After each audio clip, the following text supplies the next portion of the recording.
Top 10 reads of 2025 that were not thriller or horror. Of the 180 books I read last year, 75% of them were thriller or horror, but I do dabble outside, and these are my favorite of everything else. As always, in no particular order because I don't like to torture myself that much. The Rage of Dragons by Evan Winters. If you're a sucker for dragon fantasy and you haven't read this yet, what are you doing?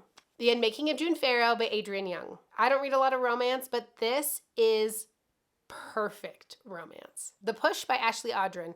You can argue this is a thriller, and maybe technically it is, but it's also so unique and has a lit fic aspect to it. So I think it deserves its own category. The Blade Itself by Joe Abercrombie. This is not going to be for everybody because it's a bit of a slow burn, but his character work and dialogue is the best I've ever read. It's so funny. Yellowface by R.F. Kuang. This book had me in a chokehold. And when it comes to unreliable narrators, this is the best. The Compound by Aisling Roll. This is like Survivor meets The Bachelor meets Lord of the Flies in the most entertaining way. Us Against You by Frederick Bachman. This is the second book in the Beartown trilogy. I cried so much. I am obsessed with these books. Atmosphere by Taylor Jenkins Reid. I know everybody's sick of hearing about this book, but it's so good. So you're just going to keep hearing about it. And for the haters who don't like it, I don't know what to say. The Adventures of Amina El Sarafi by Shannon Chakraborty.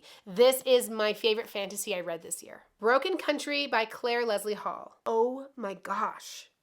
So well done. Just awesome. And for bonus content, The Measure by Nikki Ehrlich. I read this for book club and I just really enjoyed this. I do understand the criticism, but everything worked for me. And The Tainted Cup by Robert Jackson Bennett. This is gender reversal Sherlock Holmes in a fantastical world that is expertly written. I want to know if you've read any of these and your thoughts.